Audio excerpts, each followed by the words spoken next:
What's going on, guys? Welcome back to the Chasing Clarity Health and Fitness Podcast. This is your host, Brandon DeCruz, and today is episode 97, where we're going to discuss the topic of calorie intake for muscle gain. We're also going to compare large versus small surpluses and their effects on muscle growth and fat gain. So I just flew in last night from being a guest speaker at the first annual Against the Grain Nutrition Coaching and Education Seminar, where it presented on the ins and outs of nutrition for maximizing lean mass gain while minimizing fat gain, because that's generally what people are looking to do. When they're looking to build tissue, it isn't with the intention of just gaining weight, it's with the intention of gaining lean mass and mitigating excess fat gain. And I spoke on how I periodize lean building phases with clients, help them gain muscle, look better, feel better, and maintain their metabolic health in the process. We had an incredible turnout for the event, and I was fortunate enough to meet some of you listeners in person, which is something I genuinely look forward to. So, for those of you that I met down in Nashville, thank you so much for your support of the show and also for the feedback that you provided me with regarding what you get out of listening to these episodes as well as out of my presentation. And I have to say, it was a really cool experience for me to meet both coaches and fitness enthusiasts who said that they have tuned into a lot of the episodes of the show and have taken a ton of value out of it. And it also, to receive a ton of positive feedback on the talk I did there and how I was able to take a lot of complex research and data and break it down into comprehensible information that was easy to understand and made sense in terms of being able to practically apply it to their own lives and to their clients. That's something that I really it means a lot, honestly. It's something that it's taken many years of both working with individuals. I mean, I'm 11 years into coaching. I'm 18 years into training. I had a fitness career for 14 years at this point. So, that's an acquired skill, but it's something I've worked very hard and very diligently at. And it's something that, you know, we're constantly trying to refine our skills. And generally, I'm working with people one-on-one. So it's a very individualistic approach. And so I do Zoom consultations with, people one-on-one, but getting in front of a large crowd is something that I'll to be completely honest with you guys, it's very outside of my comfort zone. I am naturally introverted, and so I am really good at people one-on-one. So I was an in-person trainer for multiple years before I started my online business, and I'm used to being able to really engage and connect with individuals one-on-one. But in a large group setting, it's difficult because I'm always thinking my mind's going a million miles a minute, which is most likely why I speak so fast. But I'm always trying to make sure that people feel heard. And it's difficult when there's 80 plus people in a room and you're trying to answer all these different questions. But I really do appreciate the feedback that I received, both in regards to the presentation and also the podcast. And, I've come back home revitalized and even more motivated to continue helping others in their goals of improving both their physiques and their quality of lives, as these types of events always provide me with feedback regarding what I do well and then also what I could do better moving forward. So I'm going to be taking both the positive feedback and the constructive criticism that I received down in Nashville, and will be working to improve both as a coach and as someone who tries to empower his clients through education. Because ultimately, the reason why I've done hundreds of podcasts over the years and why I've legitimately not missed a day of posting some type of educational content since 2017 is because my primary goal is to help others, especially the clients I work with, and many of the individuals who I've coached over the years are very goal-oriented and driven individuals who are high achievers and are interested in not only improving their physiques, but also learning throughout the process. So although I keep in close contact with my clients, I've received so much feedback over the years um, in regards to the fact that when I'm, when I'm able to speak of a topic on a podcast and really expand upon it, and it helps with reinforcing a lot of the things that I'm working with a client. And then it helps them with really understanding this in deeper level because I'm putting this in a long form content platform like a podcast. And it's helped them not only understand what they're doing better, but it also helps to reinforce what we're doing and serves as kind of like a reminder, which ultimately fosters better buy-in, execution, and consistency, which heavily influences the results and progress my clients get. So before I go into the topic for today, I just wanted to thank every single one of you out there who listen to the show and share it, as well as those who reach out and provide me with feedback about it, as I'm the type of person who's either all in or all out when I commit to a project, as I can't half-ass anything I'm engaged in. And if it weren't for so many people who have reached out and shared how the information I've put out has helped them, and if it weren't for the clients I work with who have truly benefited from the show, I wouldn't have continued to do it, especially now that I've taken it over completely, as it's something that takes up a lot, much more time, effort, and mental space than many would realize. As a lot of people who listen to podcasts, and this is something that I needed to go down to Nashville and speak with some of these prominent podcasters to really get this, because I had heard things and I had had some certain discussions, or I'd been on other people's podcast, and I had realized that I was getting emails from an assistant, or they had a producer that was doing things, or they were letting me know that they were outsourcing the audio to an editor. And sometimes even it was to my benefit, because there was times that I would get reels or I would get content back, and it wasn't from the person that I had spoken to that ran the podcast. And so I didn't really realize to the depth. I knew that this existed, but really when it came down to it, you know, most people don't realize that a lot of the educational podcasts that you hear and you listen to, they have a very large team. So I met a few very prominent podcasters this weekend and was actually amazed at how large their podcast teams are. So, for example, I met an individual who runs a weekly podcast, and he has an employee who handles all the research interpretation. So it's a separate person that goes through all the data. He has another employee who handles the deep dive into the background of whatever or whoever guest they're going to be having on, whether that be going through their content, be going through studies that this person has produced. So if it's a researcher, or he said the most common is he gets book authors on quite commonly or quite frequently, and they'll read the entire book and give him a synopsis so that he is able to allocate his mental energy towards other things. He also had a producer who handles his sound and a podcast editor. So, including him, that's a team of 5 individuals, just for making a single weekly podcast. Whereas this podcast and every single topic that I've ever spoken about on a podcast, that's all me. And it's been from my own experience being, having coached for the last 11 years, and also the heavy amount of research that I've done over the past 18 years that I've been training and interested in nutrition. So just, it's something that it does take a lot of time, and it's really me trying to put out good and useful information out into the universe, and then also just really trying to have a positive impact, because we're in an age where there's so much misinformation and disinformation, and I'm trying to cut through the noise without doing the call out videos or the controversial claims and things of that sort, which that's just not my style. I would rather try to drown out some of the bad misinformation and disinformation out there by putting out positive information that's both factual but is also going to have a positive impact on those who it reaches. All right, so on to today's show. So I had originally, and I got to be honest about this, I had originally recorded a short version of this episode about 2 weeks prior to having Dr. Eric Helms on the show to cover his weight gain study. And I had initially planned to release the original version of this episode first, prior to the episode that I did with Eric. However, seeing as we didn't get to cover all the topics I had planned for that episode, I decided to scrap the original episode I had recorded. And essentially what I did was I added a few additional aspects to this episode on the topic of calorie intake for muscle growth, especially as this was one of the main questions I received this weekend from attendees of the seminar that I presented at. And in the episode with Eric, which was released just last week, so last Friday we released it, but we recorded this multiple weeks ago. We covered 2 studies I hadn't expected to cover, which were the Rosenick study, which was like the newbie weight gain study, and then the Smith study. And Eric did a phenomenal job covering those studies and how they inform us about the calorie intake that can benefit us when we first start training. But seeing as the Rosenick study was done on completely untrained individuals, and then the Smith study was done on early novices who had 6 months of training experience on average, I wanted to dive into more of the research around how our calorie intake impacts how much muscle and fat mass we gain during a building phase when we are intermediate or advanced trainees.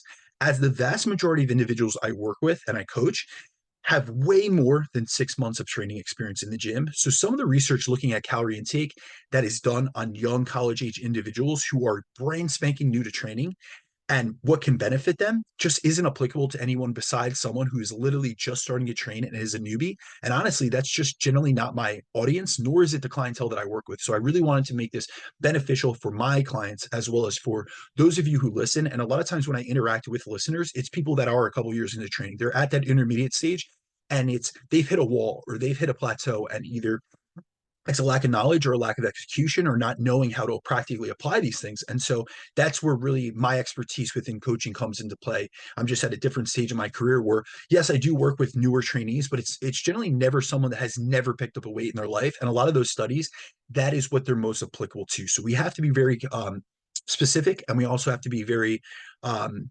strategic about what research we disseminate information on, and also think about the target population in which we're speaking to. So that's what I really want to do.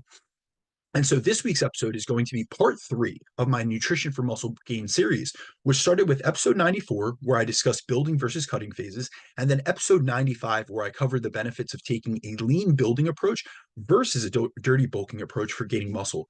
So today we're going to compare and contrast the effects of taking large versus small calorie surpluses and how these different intakes impact how much muscle and fat you gain once you're past that early novice stage of training and you've passed the newbie gains phase of your training experience. So the first thing I want to cover on this week's episode, before I go over the best available research that we have on calorie intake for muscle gain, are some of the misconceptions around the calorie intake and surplus size needed for gaining muscle. And my goal when working with a client, especially when we're aiming to improve their body composition from a muscularity and shape perspective, is not just to gain weight or increase their scale weight, but to increase their level of muscle mass while minimizing excess fat gain, which is why I take a lean building approach, which I detailed in both episodes 94 and 95 of this podcast. And a lot of times people simplify muscle gain and fat loss down to just calories. However, gaining muscle isn't just about our calories, as our calorie intake determines our change in body mass, aka what we see the scale do. But there are other finer details that need to be taken into consideration when we're trying to change and improve our body composition. And this is why it's important to realize that although eating enough calories is supportive of muscle growth, the predominant determinant of whether you gain or muscle or not is your ratio of muscle protein synthesis to muscle protein breakdown. And in order to gain muscle tissue, our level of muscle protein synthesis must exceed our level of muscle protein breakdown so we can accrue more muscle protein over time, which is what's needed to add and to build new muscle tissue. And that's why it's important to realize that there are two main methods in which we can increase our muscle protein synthesis levels, which is A, going through, and engaging in hard resistant training and progressive training at that. And then also by maintaining a high protein intake. And as you know, this is because both of these robustly increase our rates of muscle protein synthesis, especially when we pair them together. So they have independent effects, but they also have synergistic effects. And this is important to note because you can eat in excess of calories and take in a large surplus daily. But if you're not training hard enough to provide a robust enough of a training stimulus to your body to cause muscle growth, and if you're not eating enough protein, you can eat in a surplus all you want, but you're still not going to maximize your ability to gain muscle, as we need to ensure we pair progressive resistance training with adequate protein intake to maximize our ability to gain muscle.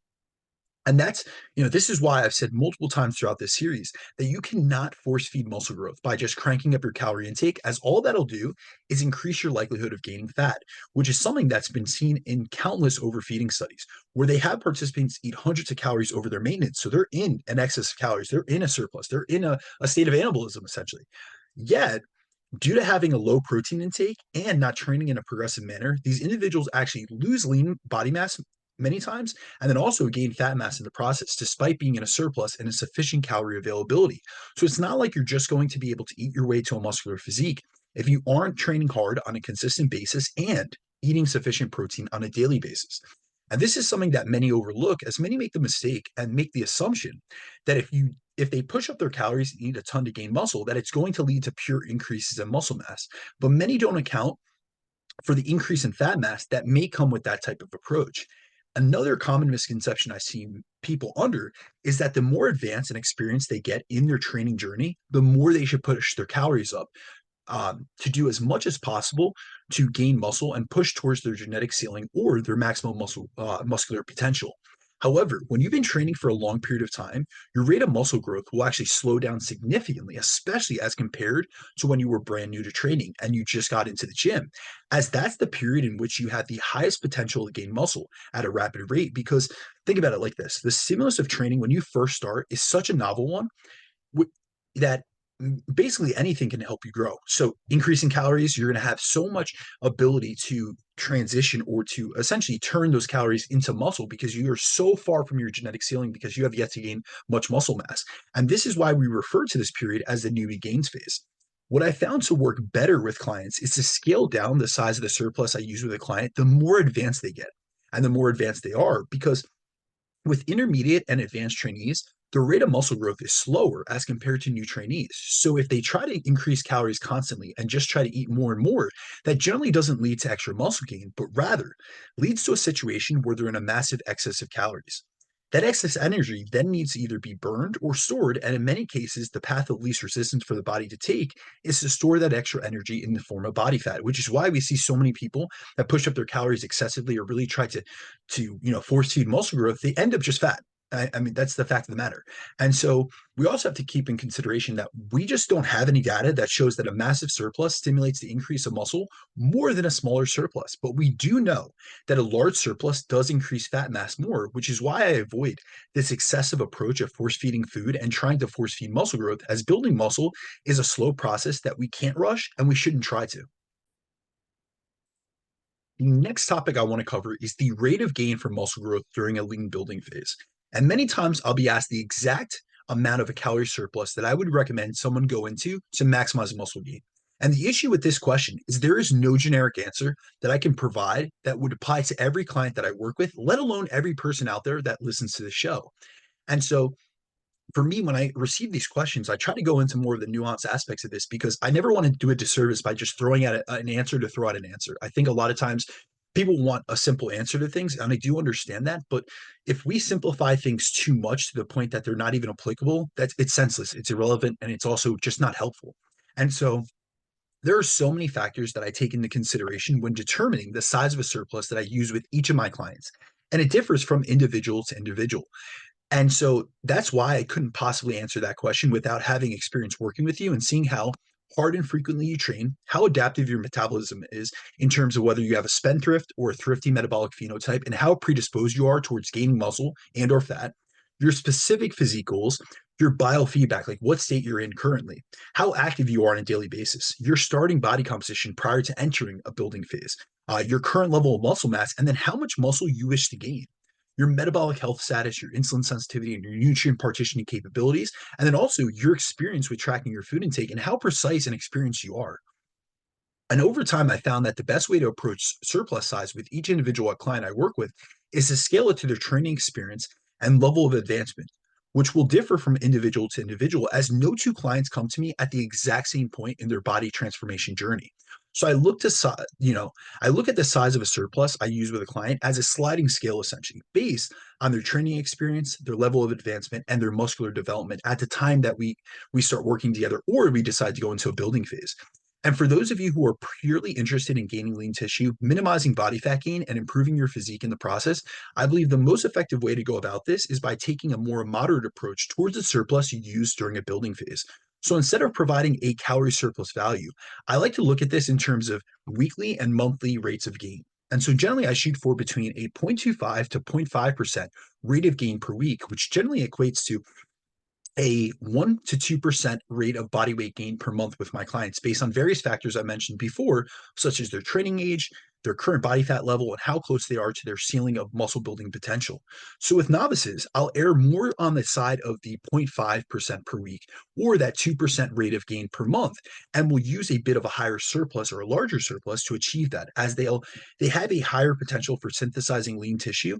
But with more of my intermediate and advanced clients, which is the majority of the clients that I work with right now, I'll aim for more around that 0.25% per week, which is a 1% of body weight gain per month, as this rate ensures that they gain predominantly muscle tissue rather than an unnecessary amount of fat mass, which will eventually need to spend more time dieting after to get off.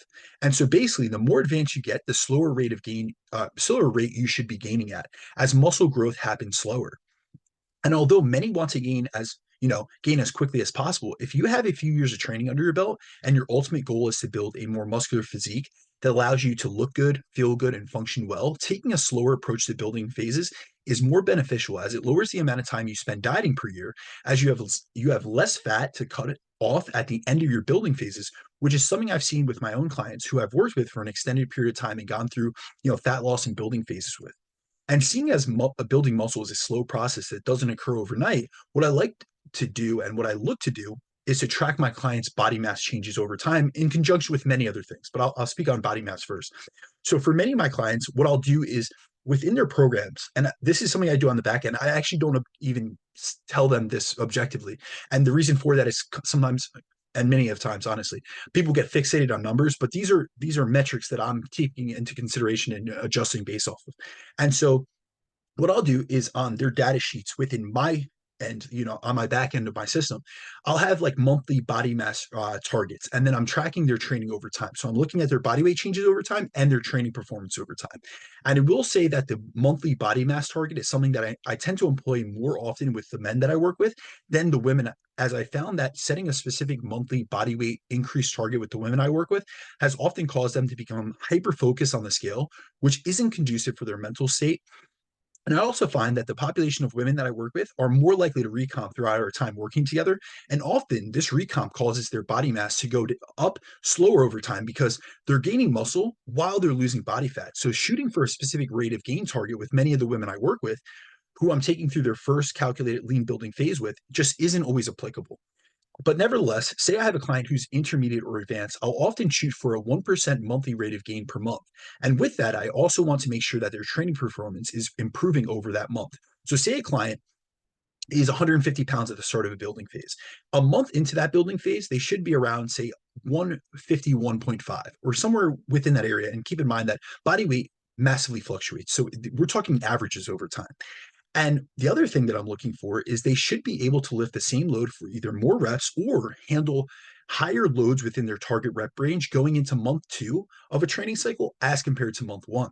So, how I like to see clients do this is through a double progression method, meaning they try to add 1 rep per movement every week or every other week. And once they exceed their target rep range, we increase load and go back down to the bottom of their rep range target.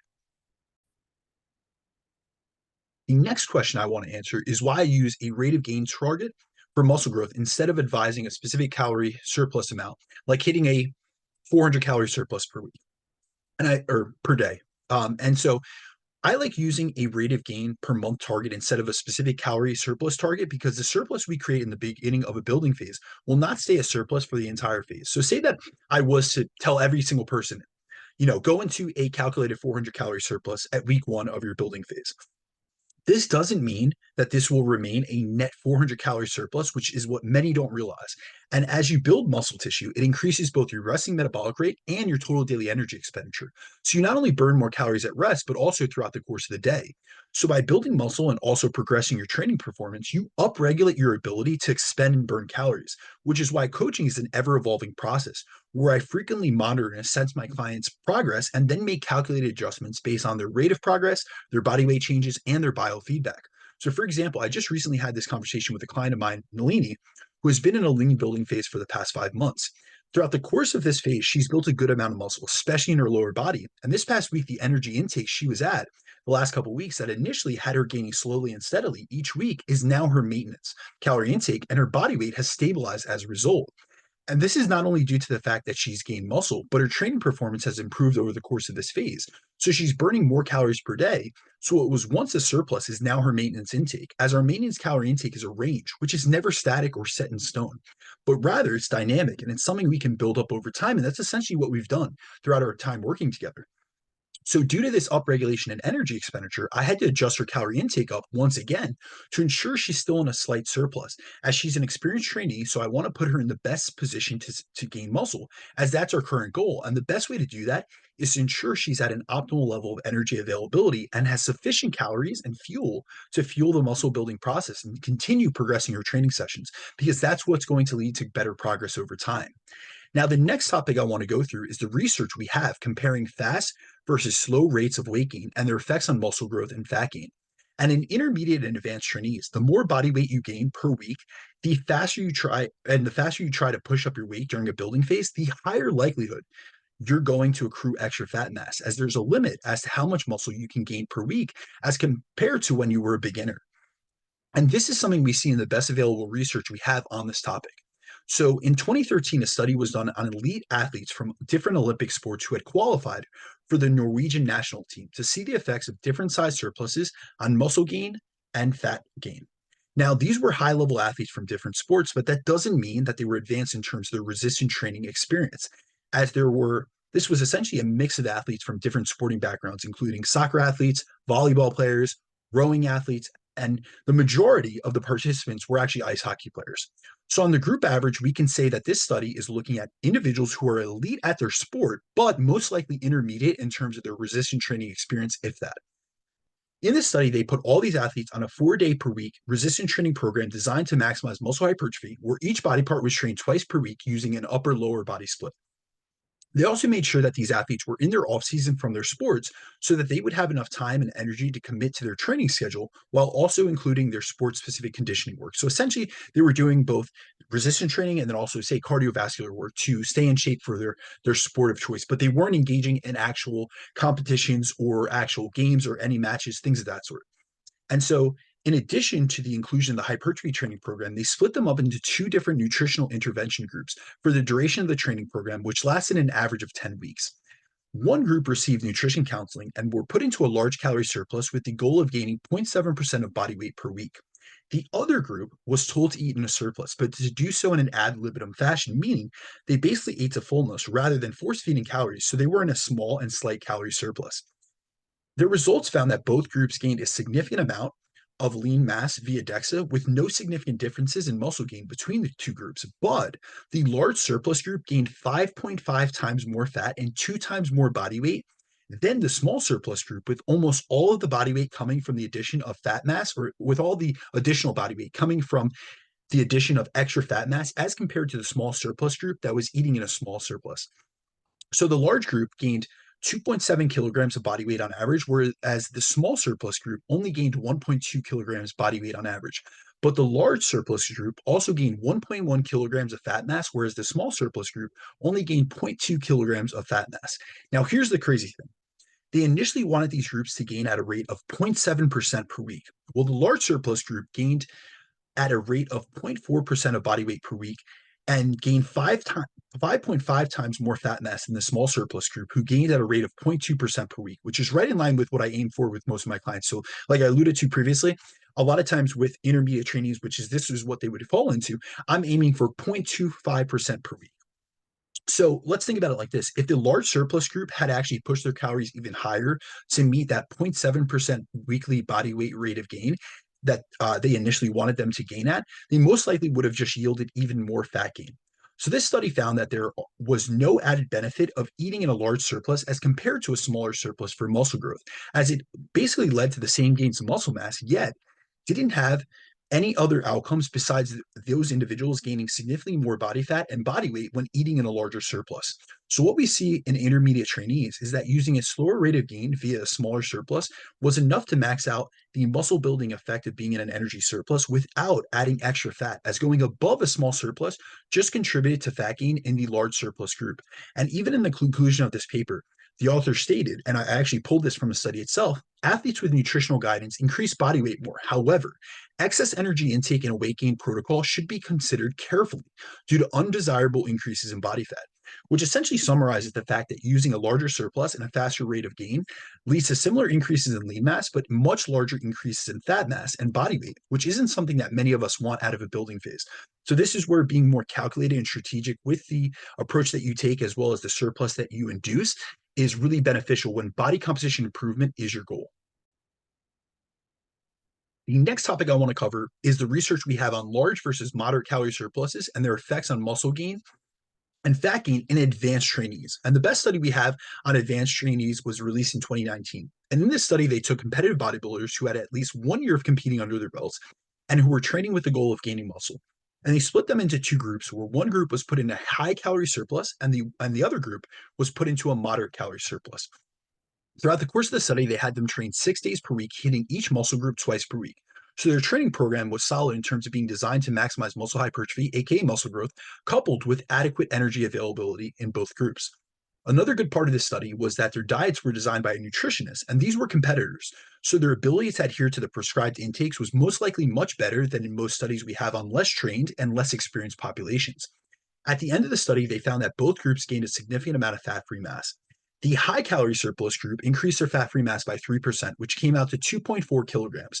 And the moderate calorie surplus group increased their fat-free mass by 1.5%, which came out to 1.2 kilograms. So if you were only to look at the increases in fat-free mass, you'd think to yourself that a larger surplus was better for gains. And that's why it's so important to read into the details of a study. However, the actual biggest differences that we see in this study are when we specifically look at the fat mass gain differences between groups. So the large calorie surplus group increased their fat mass by 12.4%, which came out to a 1.8 kilogram increase, whereas the moderate calorie surplus group increased their fat mass by 2.5%, which was a 0.3 kilogram increase. So the larger surplus group gained 2 times more fat-free mass, but they also gained 6 times the amount of fat mass as the moderate calorie surplus group. So when we look at their fat-free mass to fat mass ratio in terms of gains, the higher calorie surplus group gained at a rate of 4 parts fat-free mass to 3 parts fat mass, while the moderate calorie surplus group gained at a rate of 4 parts fat-free mass to 1 part fat mass, which is a drastic difference as for the same amount of fat-free mass gain, the larger surplus group was gaining fat mass at 3 times the rate as the moderate calorie surplus group.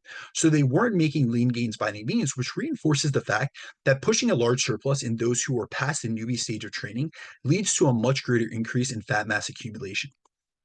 Now, the last research study I want to cover on today's podcast is the most recent study we have on how calorie intake impacts muscle and fat gain, which was published at the end of 2023 by Dr. Eric Helms and colleagues who I just recently had on the podcast. And Eric and I covered many details of this study, especially from a limitations perspective. But I wanted to do a full review of the study to provide a more all encompassing look at the results and how we can interpret them, which is something I was able to do better after not only reading the paper multiple times, but also speaking to Eric both on and off air. So in this study, they looked at the effects of different energy intakes and states of energy balance and their impact on muscle gain, strength gain, and skin fold thickness, which they use as a proxy for fat mass gain. To test this, they took resistance trained individuals who were required to have at least 1 year of resistance training experience, defined as performing resistance training sessions at least twice per week, including the bench press and the squat, each at least once per week with no complete breaks from training longer than 2 weeks in succession. When it came to the actual study participants, most were early stage intermediates, but there were some competitive physique athletes and powerlifters within this population. So they use intermediate to advanced trainees in the study, which is quite applicable to many of you out there who in this audience who have already have some time training under your belts. Now, what they did was they put them through a maintenance phase where they went over macro tracking and got them to stabilize their weight for at least 2 weeks to determine their maintenance calorie intake. And then they divided them up into 3 different dietary condition groups. So one group was labeled the maintenance group, which ate at maintenance calories throughout the study and aimed to maintain between 1% plus or minus their body weight. The next group was labeled the MOD group, which were put into a small surplus and assigned an energy intake target to hit a moderate rate of weekly body weight target of 0.4 to 0.6% every 2 weeks, or what that breaks down to is 0.2 to 0.3% every week using a 5% calorie surplus.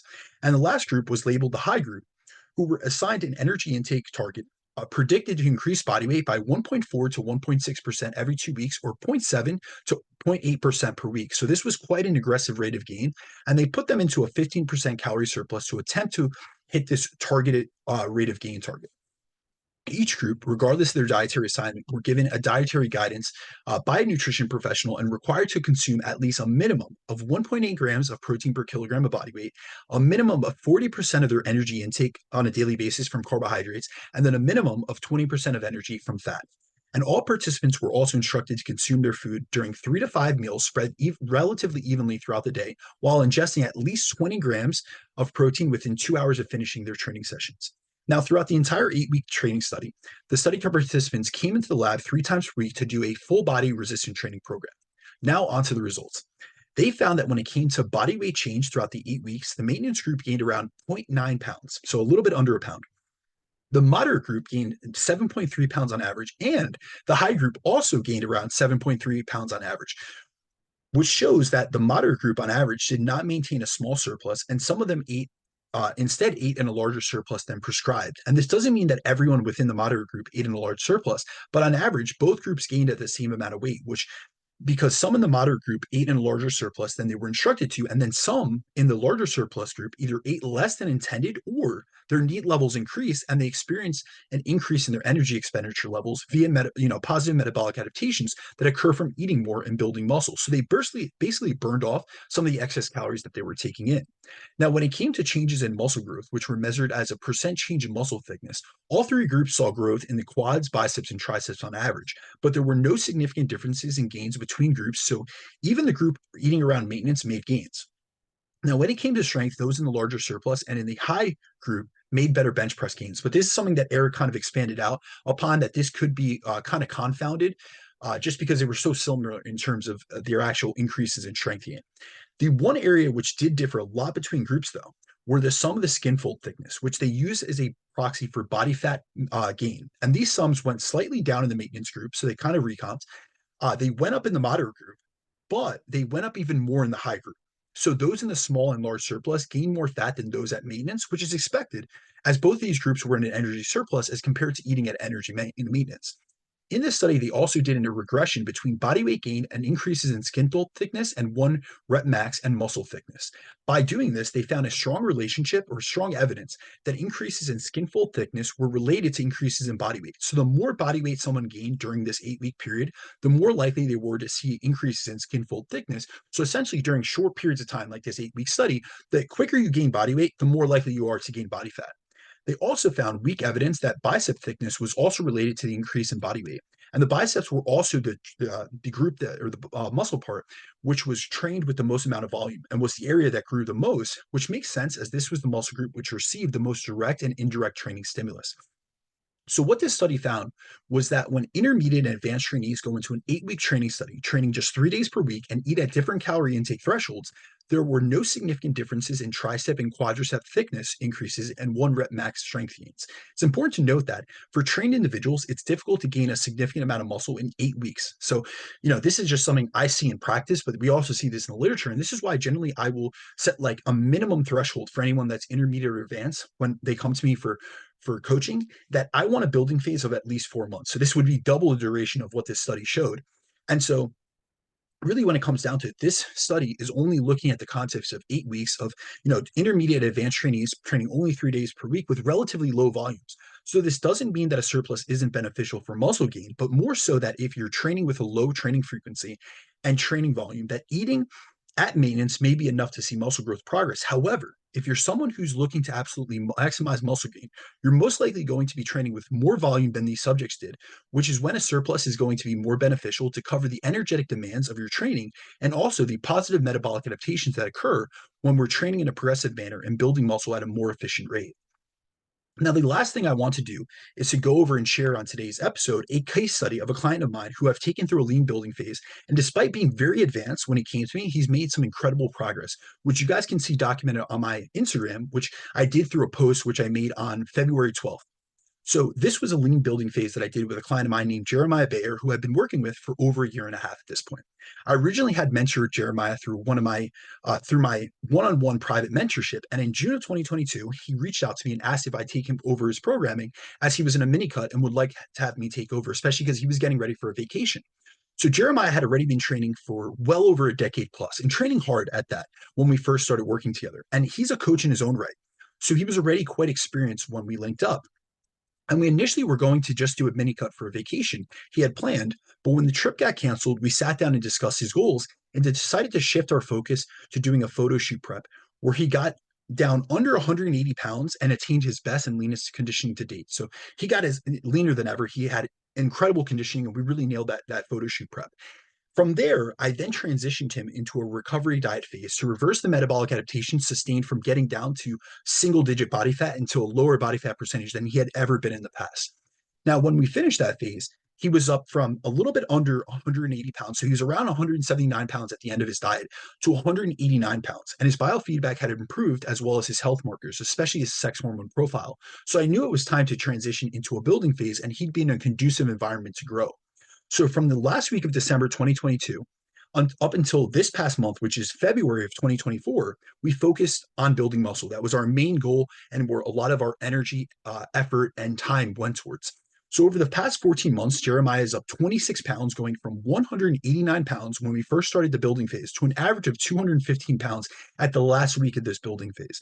And if you look at the photos of his transformation that I posted on my page, you're going to see he's still lean and in great shape. But that's because I approached his phase, and the approach that we took was a slow and strategic one. And so I took it in a very calculated manner to be able to gain as much lean mass as possible while mitigating excess fat accumulation. And this was not only because this was his goals, but also when he first came to me, he had some insulin resistance and things of that sort. So I was very cautious and conscious of those things. And I wanted to really make sure that we were maximizing the body composition improvement while also maintaining metabolic health. And so throughout the last 14 months of building, I've constructed multiple specialization training cycles focused on bringing up both his chest and arms. And everything with his training and nutrition programming was periodized with one another in a progressive manner to enhance the progress he's been able to make. And he's made incredible physical progress. But one of the largest changes that has been, besides the physical one, has been a mental one. So we've been able to increase his belief, his own like self-belief in his abilities and his potential. Because when Jeremiah first came to me for coaching, he was already well over a decade into training. But throughout our conversations, and this was something that we spoke about often, I could tell he was under the impression that his ability to gain a substantial amount of muscle was limited. And that was like two-factor. Essentially, because he was advanced in training, he thought he was like close to his genetic ceiling. So that was the first issue. But the second one was he runs a business, so he has a lot of other exterior or external responsibilities. And so I could tell he thought it was just going to be a really slow process in terms of his ability to actually acquire muscle. And he probably, and it, like when we would speak, it almost felt like he thought he was more capped than he actually was. But I truly believed he had a lot more runway left for growth and had yet to maximize his muscle building potential, and knew that we can accomplish that despite his professional responsibilities. So throughout the phase, I've challenged him both in terms of his training and also what he was capable of juggling in terms of his physique and professional pursuits, while also being very calculated with the adjustments and changes I've made, which have been done better and better over time as I've learned his body more and more the longer that we've worked together, and also have been able to collect a ton of data, as Jeremiah is great as always on always getting his check-ins on time and filling them out to a T. So I've been able to collect and assess all the info that I need.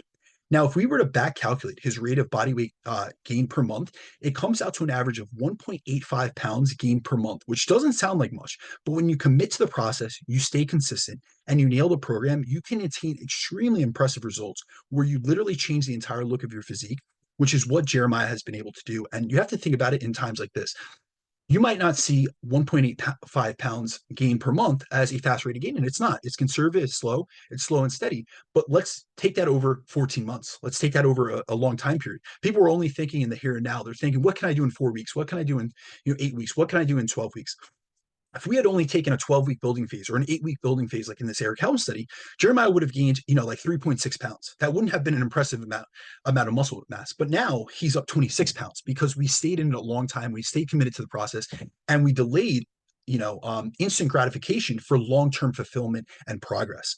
So that's just an example of someone that has, this is an example of someone that I've taken through this lean building phase process and has had phenomenal results despite being advanced. So imagine someone that has much less training experience and knowledge than Jeremiah has. You guys can make an expedited rate of progress. So I shared just recently on one of the podcasts about a growth phase that I did with one of my clients from Australia, Dimitri. Dimitri put on 44 pounds in 25 months. That's incredible. He looks like a different human being, to be honest with you. And that's not everyone's goal. However, if you are someone that wants to maximize muscle gain while also mitigating excess fat mass gain, it's something that's very possible. And, you can either do it yourself, or if you need the help of a qualified professional, feel free to reach out to me because I would love to take you through this process. But as always, guys, thank you for listening to another episode of the Chasing Clarity podcast and for listening to part 3 of my Nutrition for Muscle Gain series. And I'm probably going to be continuing this a few more parts because I have gotten a lot of inquiries, especially inquiries and questions, especially from my own clientele. So I'm most likely to be doing 1 or 2 more parts just to really summarize this out. And you guys know I like my series. But if you guys need anything from me, whether that be one-on-one coaching or Zoom consultations, please feel free to reach out to me through my email, which is brandondecruzfitness@gmail.com, or you can find me on Instagram, which is at @BrandonDeCruz_. And also, please remember to follow the show on both Spotify or iTunes. Leave a 5-star review if possible. And then also be sure to share the episode on your stories so we can continue to reach more listeners and have a positive ripple effect on the industry, as my goal is truly to bridge the gap between research and information and practical application so that all of you out there can look better, feel better, function better, and live a life that includes walking around with a better body composition and a mindset of abundance. So as always, guys, hope you have a great week and enjoy your weekend.